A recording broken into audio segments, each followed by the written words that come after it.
हरियाणा की हर अपडेट के लिए बेल आइकन दबाएं और सब्सक्राइब करें STV हरियाणा न्यूज।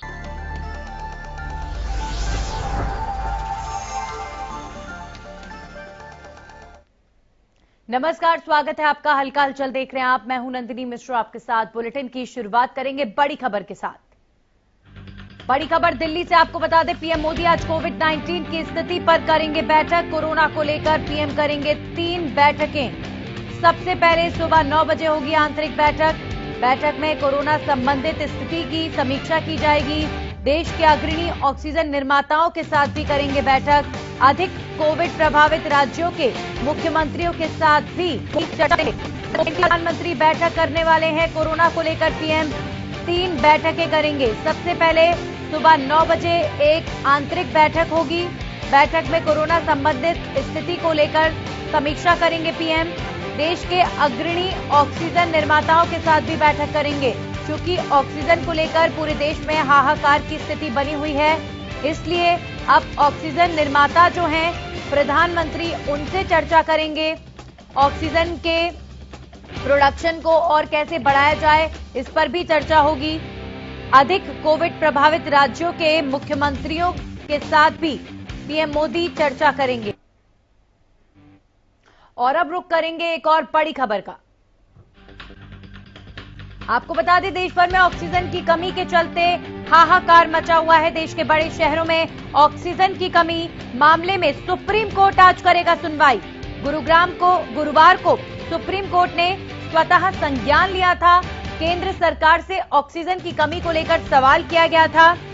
केंद्र सरकार से जो सवाल सुप्रीम कोर्ट ने किया वो ये था, वर्तमान हालात में राष्ट्रीय आपातकाल को लेकर क्या प्लानिंग सरकार के पास है। नेशनल इमरजेंसी जैसे हालात हैं। केंद्र से ऑक्सीजन के इंतजामों को लेकर एक प्लान रिपोर्ट सुप्रीम कोर्ट की तरफ से मांगी गई थी। देश भर में ऑक्सीजन की कमी के चलते जिस तरह के हालात बने हुए हैं, जिस तरह की खबरें आ रही हैं, अस्पताल प्रबंधक डरे हुए हैं। क्योंकि किसी के पास एक दिन का कोटा होता है, किसी के पास कुछ घंटों का कोटा बचा होता है ऑक्सीजन का। और ऐसे में जहां दिल्ली हाईकोर्ट में भी अर्जी दाखिल की गई थी और इस मामले में दिल्ली हाईकोर्ट ने भी केंद्र सरकार को फटकार लगाई थी। फिर सुप्रीम कोर्ट ने देश में कोविड के बढ़ते मामलों के बाद ऑक्सीजन की कमी को लेकर स्वतः संज्ञान लिया था और केंद्र सरकार से नेशनल प्लान मांगा गया कि जिस तरीके के हालात है, इमरजेंसी के हालात हैं, केंद्र सरकार का क्या है नेशनल प्लान।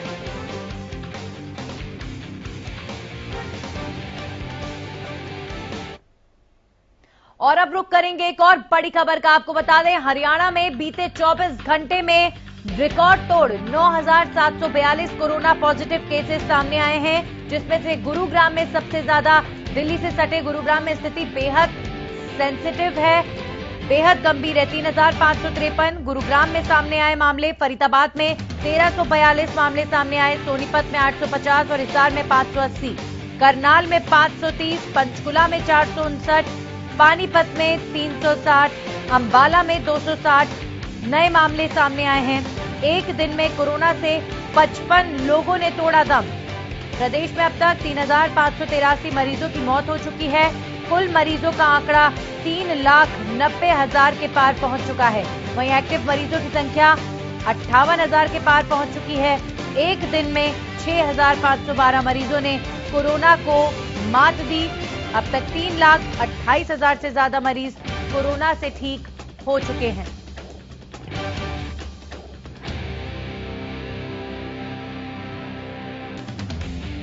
हरियाणा में कोरोना की रफ्तार बेलगाम। बीते 24 घंटों में 9,09,742 नए मरीजों की पुष्टि।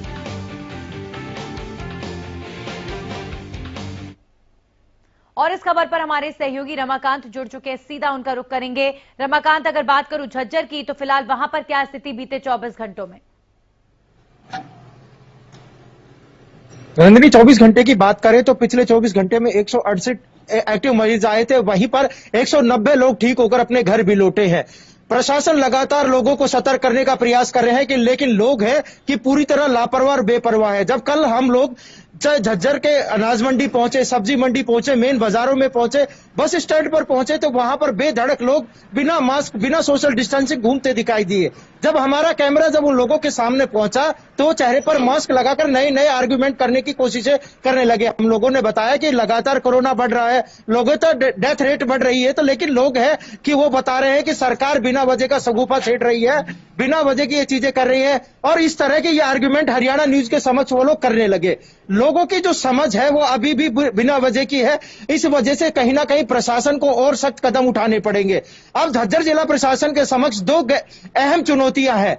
एक तो कहीं ना कहीं जो दिल्ली से लोग आते जाते हैं उनका डाटा उन लोगों के पास है या नहीं है, और कहीं ना कहीं जो किसान संगठन है वो दो जगह बैठे हुए हैं, वो टीकरी हो या फिर ढांसा बॉर्डर है। वहां पर कल जिला प्रशासन की बात हुई है और वो पूरी तरह असफल रही नंदिनी। अब फिर उपायुक्त महोदय ने कहा है कि हम लगातार उन लोगों से बात करेंगे कि वैक्सीनेशन का काम कराएं, आप लोग अपना टेस्ट कराएं, लेकिन साफ तौर पर किसान संगठनों ने कह दिया है कि हम ना तो वैक्सीनेशन का काम कराएंगे ना हम लोग टेस्ट कराएंगे। अगर सरकार जबरदस्ती करती है तो उसका खामियाजा सरकार को भुगतना होगा।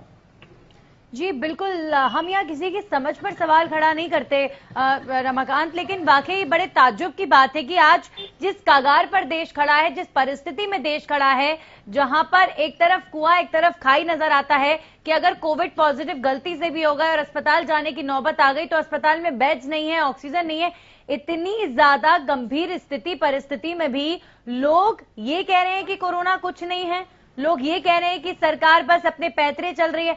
मतलब ऐसे लोगों की समझ की ही वजह से कहीं ना कहीं आज देश इस हालत में पहुंच चुका है। लेकिन हम तो लगातार यही रिक्वेस्ट सभी से करेंगे कि अभी भी वक्त है, संभल जाएं। जो लोग बचे हुए हैं, जो लोग सुरक्षित हैं, वो सुरक्षित ही रहें, जितना जरूरी हो घरों से निकलें।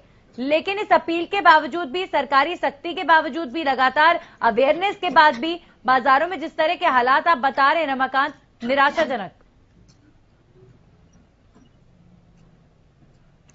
मैं आपको बता दूं कि बाजार में दुकानदार हो या ग्राहक है, बिना चेहरे पर मास्क, बिना सोशल डिस्टेंसिंग बिल्कुल आसानी से देखे जा सकते हैं। जब हम लोग कैमरा उनके पास लेके जाते हैं तो साफ तौर पर कहते हैं कि आप लोग बिना वजह का शगुफा चढ़ते हैं, हम तो टीवी देखना बंद कर चुके हैं, कोरोना है भी नहीं। हम लोग बताते हैं कि कल भी 168 मामले सामने आए हैं, तो वो लोग ये कहते हैं कि सिर्फ आंकड़े हैं, ये मौत नहीं होती है। तो इस तरह की जो भ्रांतियां उन लोगों के दिमाग में है, हरियाणा न्यूज लगातार लोगों को समझाने का प्रयास करते हैं कि ये सरकार की लड़ाई नहीं है, आपकी जिंदगी की लड़ाई है। आप लोग रिक्वेस्ट है कि आप लोग सोशल डिस्टेंसिंग का ध्यान रखें, तो जो आप लोग ये चेहरे बात पर मास्क कहते हैं लगा उनसे के यही कहेंगे कि रखें। जिनके परिवार का कोई व्यक्ति जा रहा है, जरा उनसे जाके पूछें कि कोविड का खौफ होता क्या है। बहुत बहुत शुक्रिया आपका रमाकांत हमारे साथ जुड़ने के लिए। हमारे साथ अब हमारी सहयोगी लाजपत जुड़े हैं सोनीपत से, उनसे जरा सोनीपत की स्थिति जान लेते हैं। लाजपत, बीते 24 घंटे में सोनीपत में कितने मामले? जी बिल्कुल, देखिए नंदिनी, अगर बात करें तो जिला सोनीपत दिल्ली एनसीआर के नजदीक होना और काफी बड़ी आफत, क्योंकि आफत इसलिए कहेंगे कि लगातार जैसे औद्योगिक क्षेत्र है, काफी बड़ा औद्योगिक क्षेत्र है और किसान दिल्ली की दहलीज पर किसान बैठे हुए हैं, तो लगातार जैसे कि ताजा मामले जो हैं वो 800 से अधिक जो कोरोना पॉजिटिव पाए गए हैं। आप अंदाजा लगा सकते हैं कि 100 से ज्यादा मौतें हो चुकी हैं, लेकिन लोग लापरवाह दिखाई दे रहे हैं। तो ऐसे में सरकार और प्रशासन को ठोस कदम उठाने होंगे। और कल शाम को करीब 4 बजे जो बैठक हुई है, वो जो किसान नेताओं के साथ बैठक हुई है, प्रशासन ने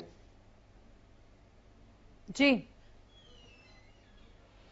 नेताओं ने कहा है कि जो वैक्सीन अपनी मर्जी से लगवाना चाहता है वो लगवा सकता है, लेकिन टेस्टिंग का हम इजाजत नहीं देंगे।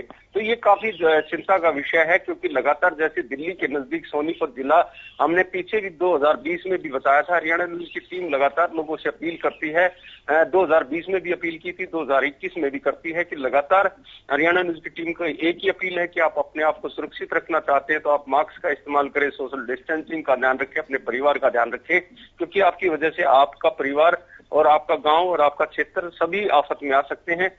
जिन लोगों की मौत हुई है उनके परिवार से जाकर आप माने और उनसे बातचीत करें कि कोरोना बीमारी है, काफी बड़ी बीमारी है, महामारी बीमारी है, क्योंकि सरकार और जो इतना बड़ा प्रशासन है वो इस पर ध्यान दे रहा है। आप लोगों से यही अपील है कि आप अपने आप को सुरक्षित रखें, क्योंकि सरकार को अगर दोबारा से कोई ठोस कदम उठाने पड़े, दोबारा से लॉकडाउन करना पड़ा, तो आप समझ सकते हैं कि कितनी बड़ी आफत होगी। क्योंकि जो पहले लॉकडाउन हुआ था 2020 में, तो दिल्ली की तमाम सीमाओं पर किसान लगातार बैठे हुए हैं और कल जो मीटिंग हुई उसमें किसानों के कोविड टेस्ट को लेकर, किसानों के वैक्सीनेशन को लेकर बात हुई, लेकिन किसानों ने कोविड टेस्ट के लिए साफ इनकार कर दिया। किसानों के नेता गुरनाम चढ़ूनी ने कोविड टेस्ट के लिए साफ इनकार कर दिया। तो ये कहीं ना कहीं इस जटिल स्थिति में और ज्यादा परेशानी बनकर साबित हो सकता है, उभर सकता है, क्योंकि इतनी संख्या में किसान बैठे हुए हैं जो अपना टेस्ट तक नहीं कराना चाहते। कल को वो अपने गांव तक लौटेंगे, अगर उनमें से कोई कोविड पॉजिटिव हुआ तो गांव तक वो बीमारी फैला सकते हैं। जी बिल्कुल नंदनी, देखिए गुरनाम चढ़ूनी ने साफ कहा है कि हमें वैसे भी मरना है या सही आसपास के जो गांव हैं वो चपेट में आ सकते हैं, जो लोग आते जाते हैं वो चपेट में आ सकते हैं। काफी बड़ी दिक्कत है नंदनी, क्योंकि देखिए सोनीपत जिला में अलग अलग स्टेट से जो लोग रहते हैं वो बिगर टेस्ट करवाए वो भी भाग रहे हैं, यहाँ से प्लानिंग जारी है। अवैध रूप से जो बसें चल रही है वो भर भर कर यहाँ से जा रही हैं। आप अंदाजा लगा सकते हैं कि यहाँ से अगर बस में एक भी कोरोना पॉजिटिव पाया तो कितनी बड़ी चैन बनती है, क्योंकि अलग अलग स्टेट के लोग यहाँ पर रहते हैं और वो भागना शुरू हो चुके हैं। तो यहाँ पर काफी बड़ी लापरवाही है। जो फैक्ट्री मालिक हैं वो दिल्ली से आते जाते थे, दिल्ली को लॉकडाउन कर दिया, उसके बाद जो फैक्ट्री मालिक के जो मजदूर हैं वो पलायन कर रहे हैं। तो ऐसे में काफी बड़ी ये बीमारी फैल रही है। उन लोगों से जरूर अपील है कि अगर आपको सुरक्षित रहना है तो आप मास्क का इस्तेमाल करें और भीड़ में ना जाएं। लेकिन लोग लापरवाह है। यहाँ पर जिला सोनीपत जो है दिल्ली नजदीक होने की वजह से जो काफी बड़ी दिक्कत हो सकती है, क्योंकि हमने पीछे भी अतीत में बताया था 2020 में कि दिल्ली सबसे पहले जो दिल्ली के ही पेशेंट जो हरियाणा में सोनीपत में पाए गए थे। अब आप अंदाजा लगा सकते हैं यहाँ से दिल्ली महज जो है, जो बस अड्डा है जो दिल्ली का, सोनीपत से 35 किलोमीटर का दायरा है और उसके बीच में है किसान भी बैठे हुए हैं। जो दिल्ली से जाना आना है, जो लोग 70% जो दिल्ली से आते जाते हैं वो कहीं ना कहीं आप अंदाजा लगा सकते हैं कि 24 घंटे में जब 800 मरीज पॉजिटिव पाए जाते हैं और 100 से अधिक जो मौतें जो सोनीपत में हो चुकी हैं, तो आप अंदाजा लगा सकते हैं कि कितने हालात गंभीर हैं। ऐसे में आप अंदाजा लगाइए कि सरकार को ठोस कदम उठाने होंगे, वरना ये आफत काफी बड़ी फैल सकती है, क्योंकि महामारी है और काफी बड़ी बीमारी है। आप अगर नहीं मानते तो जिनके घर में मौत हुई है, क्योंकि ताजा मामला कल सोनीपत में एक दस्ता बच्चा की भी मौत हुई है जो कोरोना में पाए गए थे। तो आप उनके परिवार से मिलिए, आप उन गांव के क्षेत्र से मिलिए, आपको पता लगेगा कि कोरोना की बीमारी है या नहीं है। लेकिन जो लोग हैं वो लापरवाह दिखाई दे रहे हैं। नंदिनी, यहाँ पर बात करें तो औद्योगिक क्षेत्र की वजह से शाम को अवैध मंडी लगती है, जैसे कि हरियाणा न्यूज की टीम ने भी दिखाया था। सब्जी मंडी में कितनी ज्यादा भीड़ होती है, लोग जो है मास्क का इस्तेमाल नहीं करते, सोशल डिस्टेंसिंग का ध्यान नहीं करते। तो लोगों से अपील है कि आप अपने आप को सुरक्षित रखें, क्योंकि दोबारा से अगर लॉकडाउन होता है तो हालात काफी गंभीर बन जाएंगे। क्योंकि आप अंदाजा लगा सकते हैं अगर लॉकडाउन होता है तो शिक्षा और स्वास्थ्य और सब चीजें काफी दिक्कत में आएंगी, क्योंकि दुकान का किराया, मकान का किराया, शिक्षा की जो फीस है वो जारी रहती है, वो कोई माफ नहीं करता। तो ऐसे में सरकार को अगर लॉकडाउन करना पड़ा तो आपको पता है कि कितनी बड़ी आफत बन सकती है, क्योंकि लोगों के रोजमर्रा के जो काम करने वाले व्यक्ति हैं, जो मजदूर और मजबूर हैं, उनके लिए कितनी बड़ी आफत बन सकती है। क्योंकि जब तक कोरोना के मरीज बढ़ेंगे तो आपको पता है कि सरकार को ठोस कदम उठाने होंगे।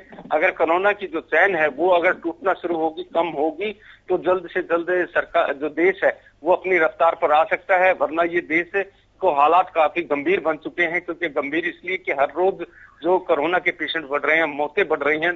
तो ऐसे में चिंता का विषय बनता है और चिंता अब लाजमी भी बनती है, क्योंकि ये काफी बड़ी बीमारी है। और जिला सोनीपत में काफी बड़ा औद्योगिक क्षेत्र है, किसान बैठे हुए हैं, आसपास का एरिया है। तो आप अंदाजा लगा सकते हैं कि गांव का जो आंचल है, सरपंच जो है गांव के, उनकी जिम्मेवारी बनती है कि गांव की सफाई करवाए और सुरक्षित रखे, गांव का ध्यान रखें। क्योंकि गांव जो नजदीक है वो औद्योगिक क्षेत्र के नजदीक हैं, जो माइनर लोग हैं वो फैक्ट्रियों से आते जाते हैं और किराए पर रहते हैं। तो यहाँ पर जो कॉलोनियां हैं वो काफी बड़ी बड़ी कॉलोनियां हैं। आप अंदाजा लगा सकते हैं कि 500 जो कमरे हैं, छोटे छोटे कमरे हैं, जिसमें काफी बड़े बड़े परिवार रहते हैं। तो ये बीमारी अगर उन कॉलोनियों में घुसती है तो काफी बड़ी दिक्कत होगी।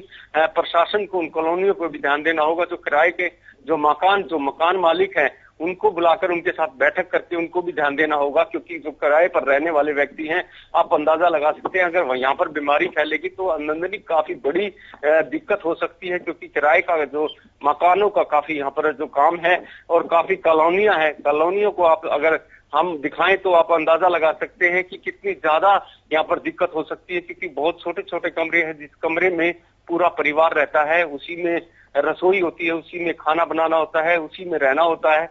ऐसी कॉलोनियां हैं जिसमें ऑक्सीजन भी नहीं घूम सकती। तो आप अंदाजा लगा सकते हैं अगर एक कोरोना का पेशेंट उस चलिए, कॉलोनी में बहुत जाता बहुत है। शुक्रिया आपका लाजपत हमारे साथ जुड़ने के लिए। अब हमारे साथ विपिन जुड़े हैं कैथल से, सीधा उनका रुख कर लेते हैं। विपिन, क्या स्थिति कैथल में? कैथल में अगर आंकड़ों की बात की जाए तो कोरोना पॉजिटिव का आंकड़ा 6,000 के पार हो चुका है और कल का सबसे ज्यादा 174 लोग कोरोना पॉजिटिव पाए गए हैं। एवरेज की बात करें तो 100 अगर टेस्ट हो रहे हैं, 11 लोग कोरोना पॉजिटिव पाए जा रहे हैं और 83 से ज्यादा लोगों की मौत हो चुकी है। तो हम कह सकते हैं कि मामला बड़ा सेंसिटिव है और कोरोना का असर धीरे धीरे बढ़ रहा है, अब तेजी से बढ़ रहा है। जी बिल्कुल, बहुत ज्यादा मामला गंभीर होता जा रहा है। लेकिन अगर बात करें अस्पताल प्रबंधन की, तो अभी फिलहाल कैथल की बात करूं तो अस्पतालों में क्या स्थिति है? क्या बेड सफिशिएंट मात्रा में है? वहां पर ऑक्सीजन की क्या स्थिति है, क्या स्टेटस? जी, अस्पतालों में अगर बेडों की बात करें तो संसाधन अभी कैथल में बेडों की उपलब्धता है, ऑक्सीजन की उपलब्धता, वैक्सीन की उपलब्धता है, लेकिन जागरूकता की बहुत ज्यादा कमी है, जिसकी वजह से आज हम खुद सब्जी मंडी का दौरा करने आए सुबह सुबह, तो देखने आए कि यहाँ की स्थिति क्या है। तो यहाँ भी देखने को मिला कि लोगों ने थोड़ा मास्क लगा रहे हैं, लेकिन काफी लोग ना तो मास्क लगा रहे हैं, ना ही सोशल डिस्टेंस का पालन कर रहे हैं। दुकानदारों के पास ना ही कोई सैनिटाइजर। जी जी बिल्कुल, जाहिर तौर पर जिस तरह की स्थिति हम देख पा रहे हैं, आप भी आपके जरिए जो तस्वीरें मंडियों में देख पा रहे हैं, कहीं ना कहीं जो स्थिति विपिन आज देश में खड़ी हुई है, बड़े ही अफसोस की बात है कि आज हम इस कगार पर हैं जहां ऑक्सीजन नहीं है लोगों के लिए, बेड्स नहीं है। दिल्ली में हालात बहुत ज्यादा खराब है और दिल्ली से सटा हुआ ही हरियाणा है, उसके बावजूद भी लोग जो है बेखबर हैं। कई लोग ऐसे हैं जो कोरोना को कुछ नहीं समझ रहे और अभी भी मास्क नहीं पहन रहे। हाँ जी बिल्कुल, लोगों को ऐसा लग रहा है जिसके घर में कोरोना आ जाता है, जो बीमार हो जाता है, सिर्फ उनको ही महसूस होता है कि कोरोना है। अगर लोगों का मानना है ये सिर्फ मीडिया का ही एक प्रोपेगेंडा है कि जो कोरोना के इतने बड़े बड़े आंकड़े दिखाए जा रहे हैं, इस हाई तोबाजी दिखाई जा रही है, ये सब एक पैनिक करने के लिए है। अदरवाइज कोरोना का कोई खास असर नहीं है। बाजारों में देखो, बाजारों में भीड़ है, मंडी में हो तो मंडी में, अस्पताल का अगर हम दौरा करें, अस्पताल में हम देखें तो अस्पताल में कोई मास्क नहीं लगा रहा है, सिर्फ डॉक्टर और सिक्योरिटी वालों ने मास्क लगा रखे हैं। लोगों को नहीं रोका जा रहा, हजारों की संख्या में लोग हॉस्पिटल के अंदर आ रहे हैं। जिस तरीके से पिछले साल एक अलग विंडो बना रखी थी कोरोना टेस्ट के लिए, तो लोग कोरोना के लोगों से लोग बचते थे, थोड़ा डिस्टेंस रखते थे, डरते थे। जी, वो डर खत्म हुआ, तभी कोरोना का ये स्ट्रेन जो है कहर बरपा रहा है देश में। इस समय स्थिति बहुत ज्यादा भयानक। बहुत बहुत शुक्रिया विपिन आपका हमारे साथ जुड़ने के लिए। अब हमारे साथ अनूप कुड्डू जुड़े हैं हिसार से, सीधा उनका रुख कर लेते हैं। अनूप, अगर बात करें हिसार की, बीते 24 घंटे में हिसार में कितने मामले? नंदिनी जी, हिसार की हम बात करें तो हिसार में लगातार हर रोज नए मामले हैं, अपने आप में रिकॉर्ड बनाते जा रहे हैं। पिछले 24 घंटे में 680 नए मामले आए हैं, जो सर्वाधिक रिकॉर्ड हिसार का अब तक का कोरोना काल का रहा है। इसके साथ मौत का आंकड़ा भी लगातार बढ़ता रहा है अब तक। और इसके साथ अगर हम रिकवरी रेट की बात करें तो रिकवरी रेट लगातार गिरता जा रहा है, जो पहले 97% के करीब था, वो घट करके अब 80% पे आ चुका है। 4000 से ज्यादा एक्टिव केस आज हिसार के अंदर मौजूद हैं। जी जी बिल्कुल, हिसार में अगर बात करें जिस तरीके से आंकड़े बढ़ रहे हैं, अनूप, ऑक्सीजन की, अस्पतालों की क्या स्थिति अभी फिलहाल? देखिए, अभी तक तो सामान्य स्थिति मानी जा रही थी, लेकिन कल रात से जिस प्रकार से खबरें आने शुरू हुई है, कहीं न कहीं ऑक्सीजन की कमी देखी जा सकती है। इसके अलावा वैक्सीन की अगर हम बात कर ले तो वैक्सीन को लेकर के जरूर प्रशासन काफी मुस्तैद नजर आ रहा है। जगह जगह कैंप लगाए जा रहे हैं, जगह जगह सेंटर बना करके वैक्सीन लगाने का काम बहुत तेजी के साथ शुरू किया गया है। और हो सकता है अगर इस प्रकार से आंकड़े बढ़ते रहे तो ऑक्सीजन की कमी हिसार में भी जल्दी ही देखने को मिल सकती है। हालांकि प्रशासन का दावा है और सरकार ने भी ये कहा है कि किसी भी हालत में जितनी भी जरूरत होगी उतने ऑक्सीजन सिलेंडर उपलब्ध करवाए जाएंगे। जी बिल्कुल, चूंकि फतेहाबाद से इस तरह की खबर आई थी कि ऑक्सीजन की कमी फतेहाबाद में हो रही है, लेकिन फिर सीएमओ ने इस खबर का हालांकि खंडन किया, लेकिन कहीं ना कहीं स्थिति खराब हो रही है, इसी वजह से इस तरह की खबरें भी आ रही हैं। तो कुल मिलाकर अगर मैं ओवरऑल हरियाणा की बात करूं अनूप, तो अभी हरियाणा में गुरुग्राम और फरीदाबाद चूंकि दिल्ली से सटा हुआ है, तो वहां पर हालात ज्यादा गंभीर हैं। सोनीपत में भी जो है दिल्ली का असर सीधे तौर पर देखा जा रहा है। 840 नए मामले सामने आए हैं। तो आने वाले दिनों के लिए क्या लगता है आपको, कितना तैयार है हरियाणा? नंदनी जी, ऑक्सीजन कमी को लेकर पहले मैं एक बात जरूर कहना चाहूंगा कि जिस प्रकार से ऑक्सीजन की कमी जा रही है, तो देखना ये होगा कि कहीं जो स्टॉकिस्ट हैं, जो एजेंसीज का काम कर रहे हैं ऑक्सीजन का, कहीं ऐसा तो नहीं कि वो मुनाफाखोरी के चक्कर में भी इस तरह का कोई कदम उठाने की उसमें ना हो कि भाई हम कम से कम सिलेंडर दिखा करके दिखाएं कि ऑक्सीजन की कमी हो रही है। सरकार को उस तरफ सबसे ज्यादा ध्यान देने की जरूरत है, क्योंकि हमने देखा है कि बहुत सारे स्टॉकिस्ट के अंदर, बहुत सारे गोडाउन के अंदर सिलेंडर रखे जाते हैं और ये कह दिया जाता है कि ऑक्सीजन की कमी है। सबसे बड़ा सवाल ये उठता है कि प्रशासन को अलर्ट रहना पड़ेगा। दूसरा, अगर हम दिल्ली के साथ लगते गुड़गांव, फरीदाबाद की बात करें तो वहां जरूर ऑक्सीजन की कमी देखी जाती है, लेकिन फिलहाल हिसार, फतेहाबाद, सिरसा आदि क्षेत्र से इतनी ज्यादा खबरें अभी सामने नहीं आई है कि ऑक्सीजन की कमी देखने में आई हो। जी चलिए, बहुत बहुत शुक्रिया अनूप आपका तमाम जानकारी के लिए। तो अभी फिलहाल हरियाणा में जिस रफ्तार से मामले बढ़ रहे हैं, कहीं ना कहीं एक डर सता रहा है कि कहीं दिल्ली जैसी स्थिति पूरे हरियाणा में ना हो जाए, क्योंकि अभी फिलहाल गुरुग्राम में सबसे ज्यादा मामले कहर बरपा रहे हैं और गुरुग्राम में स्थिति बहुत ज्यादा भयंकर बनी हुई है। खबरों में आगे बढ़ेंगे और अब हम बात करेंगे मौसम के बदले मिजाज की। सोनीपत में मौसम में बदलाव देखा गया है, तेज हवा के साथ बारिश जारी है, किसानों को परेशानी हो रही है फिलहाल फसल। और इस खबर के साथ ही हल्का हलचल में इतना ही।